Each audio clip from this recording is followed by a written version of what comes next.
Hello everybody, it's Crazy Logics 007 on YouTube, Crazy Logics in the forums, and everybody else just calls me Damon. Today is video games. Getting ready to start fixing up a few arcade style video game boards and stuff, and so I picked up a few things I'm going to be building up and going over. Got a little junk controller and junk joystick I'm going to do some modifications to from the thrift store. To try to make it to where I go. I've got a few arcade style boards. These are JAMA style boards, which is what goes in the big arcade machines. That's a Japanese standard. This one's Strata Golden Tee Golf. I've also got a Time Killers that doesn't work. And a Piece de Resistance. This, if I can get it all in here, is a Galaga knockoff board. It's a modern one. They called them Galag.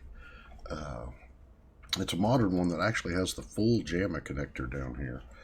So it's been updated, maybe produced around 2000, but this one's supposedly not working. All these are supposedly not working. Oh, let me set those out to the side. I've got a Supergun open source project board that I'm going to be putting together. I've already got a few of the pieces. More of them are coming. But I met a wonderful, nice gentleman by the name of Dennis that sold me those boards. And he's got a whole bunch more stuff and everything. So I've been wanting to do this for a long time. So I went ahead and ordered a power supply. I was going to make my own. But let's see, so you can see it there. This is a Retro Arcade US. This is the cheapo off of Amazon. If I ever get Amazon links set up, I'll try to put it down in the thing. This is the cheapest one they had, and that kind of scares me, especially when it says, warning, installation of this product requires professional electronic experience. Use your own risk. Now I know I'm in trouble. It goes through, it says a retro arcade, 16 amp arcade, ... bent, so that should have been cabinets, upright and cocktail. Box is already kind of falling apart. But I want to go through this. This is supposedly got 16 amps for 5 volt DC. You guys can't see that because of the glare.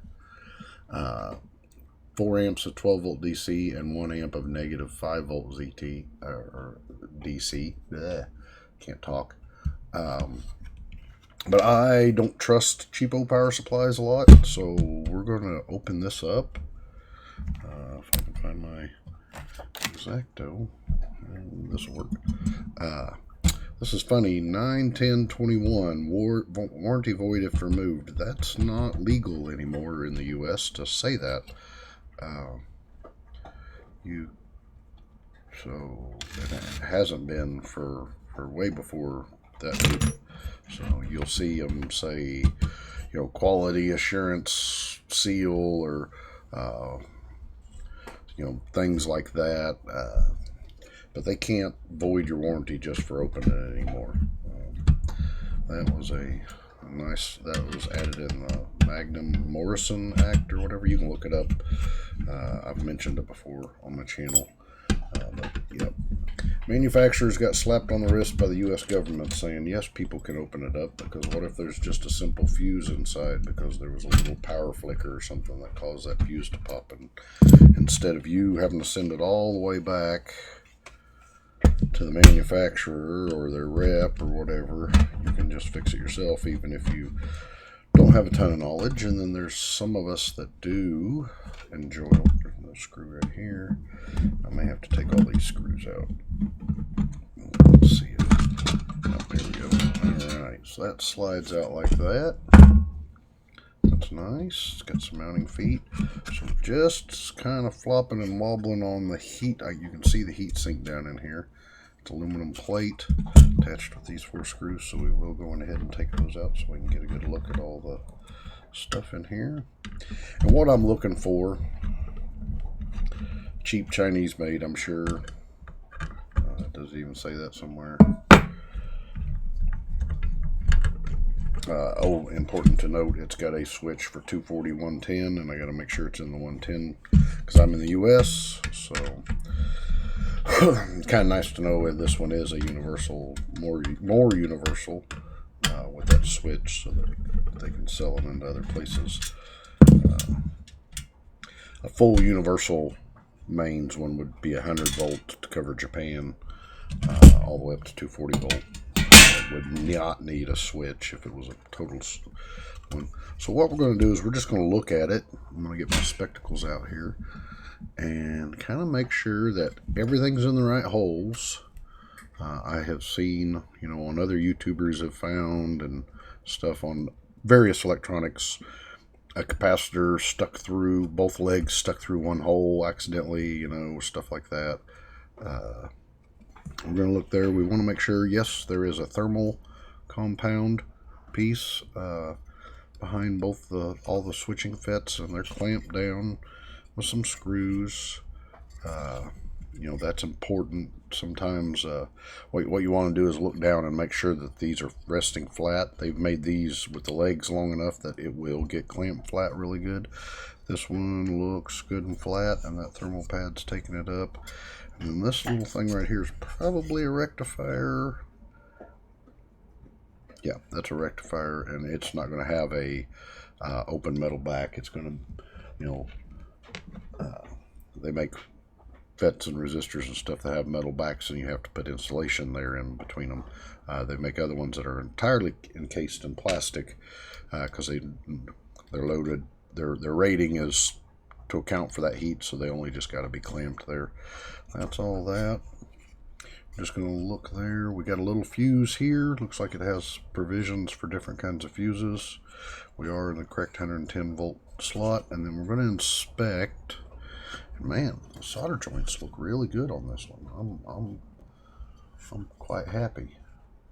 Normally, this can be an issue. These solder joints, these bigger ones, depending on the reflow process, sometimes when bigger, heavier metal things are mixed with smaller ones, it'll get all the smaller ones right, but sometimes maybe it doesn't do as good a job.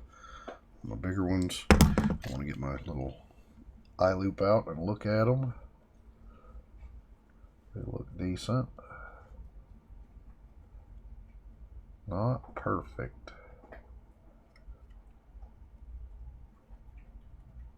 Oh, a couple of them. Those look good.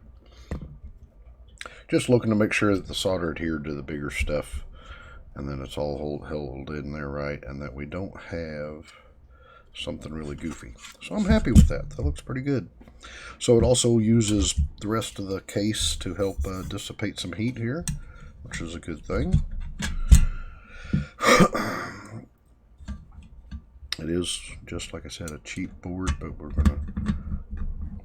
But I always want to inspect the cheapo stuff I buy. I did this more for convenience. Like I said, I was going to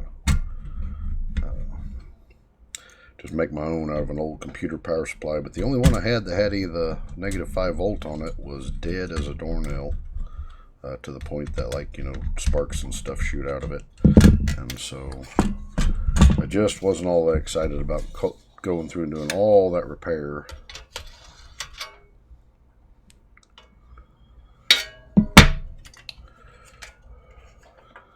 So this does have a place for these to slide under. Is it under or over to hold it up? I bet it's over. But they'll hold that board up. Yes, they do appear to hold that board up.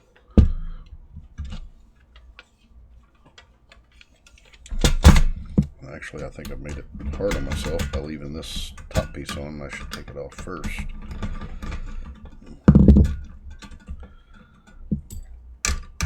Maybe. Just because you take it apart one way doesn't mean it needs to go back in together that way. Okay, so it needs to go under these screw holes, but above on these tracks here that hold the rest of the circuit board off the metal so that it doesn't short out. I'm going to make sure the green LED's through. That all looks good. There is no screw to hold it besides what's going to happen here. So we get this, we get it in place.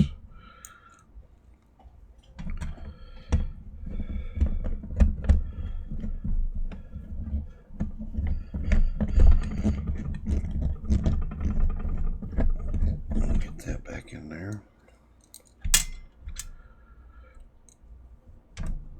So, if you're like me and you are starting to get older, you remember our video arcade halls and stuff.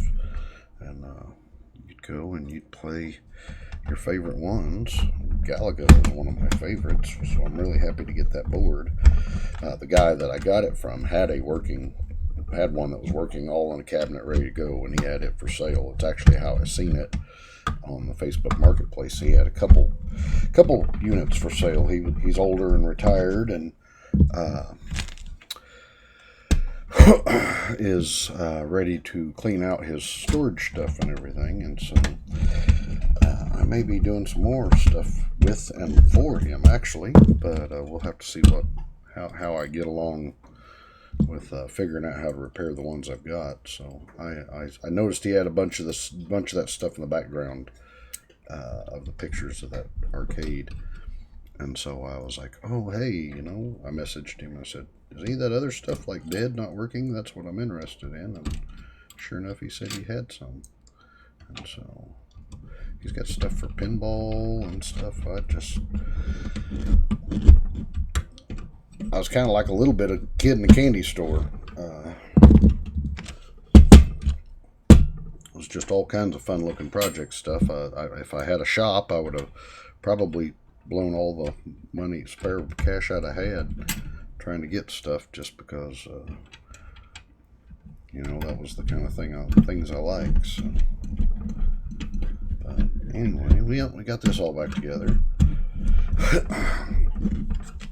So I wanted to introduce the project. I have made a power cable and stuff for this. So we can do this. We got line, and oh man, it's bad when I gotta flip down my glasses just not be blurry. Getting old. So we're gonna power this up, and we're gonna test. I got line. Get it underneath there. I didn't back it off far enough. I did make a power cable out of an old computer cable, and then soldered and heat shrinked everything up. Tried to make it nice. Man, if I could hold on to stuff. But this will be the first video. There's the ground. To let you guys know that there's going to be some more of it. I don't know what I'll call it yet. Maybe Arcade Series Episode 1 or something like that. Alright, and so then I have an output cable also that will end up fitting on the minigun. And this is an adapter that'll be built up that'll plug into that board and give me places to plug in the controllers and do some other stuff. And I'll explain that as we do it. I'll probably make a little video on putting this thing together when all the parts finally arrive. But it's got power that it'll feed in through there, and so happens to made a little harness plug for that, so it's done. If you notice, that's a 6-pin mini fit. That's the size and stuff that's used on the Rockford Fosgate HD amps. I just happen to have a lot of that stuff around. So like I said, this is open source. This is the when I say super gun, a adapter to go on JAMA boards is normally called a super gun. This project was open sourced, and the guy called it the minigun because he made it as small as possible, and so that's what they put on there. And they even put the little minigun on there. It's kind of cute, but it's got all the stuff. It was done by a forum member on the Arcade Projects forums, Frank FJS, and then there's the, if I can get that, Arcade Projects forums index thread, the minigun, supergun, and open source supergun. And so if you're into arcade stuff, you might want to go read that forum. It's pretty fantastic. So just to get this to be a short video and stuff, we're just going to power this up. The most boards need a whole lot of 5 volt. Right here we got 16 amp. We got dual ground points. They need a little bit, some, not all of them, need a little bit. Let me get the glare off here again. Of negative 5 volt, and so that's 1 amp, and then normally a bit of 12 volts, so there's 4 amps. This adjustment is for the 5 volt, and you would keep it at low 5 volt output until you get the board all hooked up, and then you take a measurement on the board and you'll crank this up a little bit more to take into account all the plugs and connectors, so that it's got a good stable 5 volts at the unit. But what we're going to do is plug it in, see if she smokes. We have the light came on, and we're going to go to DC on the meter. See if we can get this out here. We'll go on ground. Down here is our big 5 volt. We got 5.15. That's a little bit high if it was on the board itself. The negative 5 is at negative 4.4, and I've heard that these are a little low on the 5 on the negative, but that's kind of good. I think they'll work down to 4.2. And then on the 12, we got 12.3, and that's okay. But what we do want to do right now, and you're going to see on the little minigun that we build, the super gun minigun,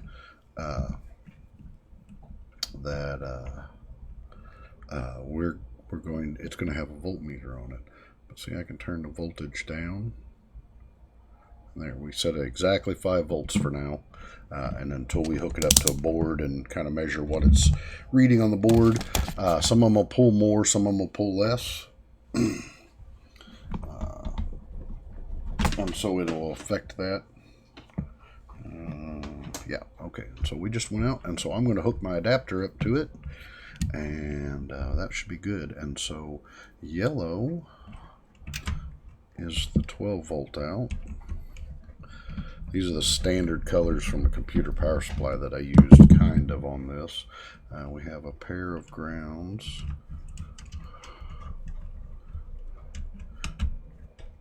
Which worked out good because there's a pair in the in plug on here.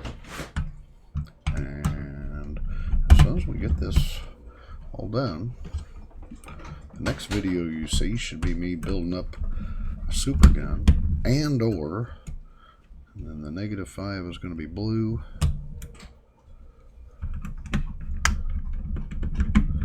And then the 5 volt at high amperage, which we've got a double wire set up here. And I'll show you why here in a second.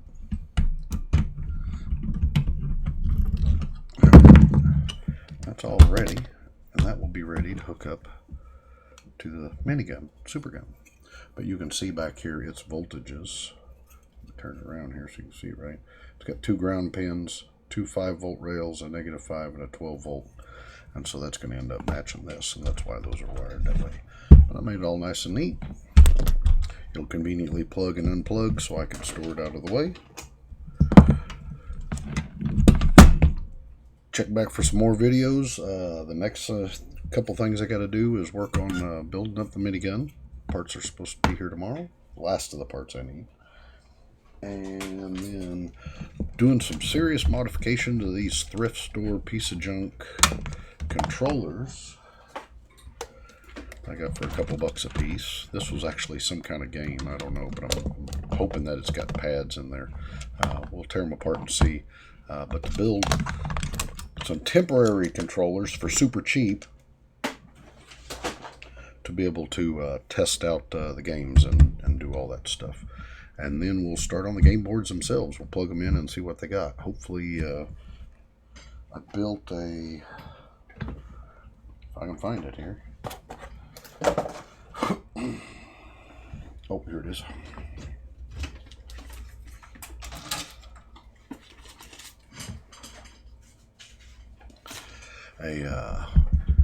A VGA cable.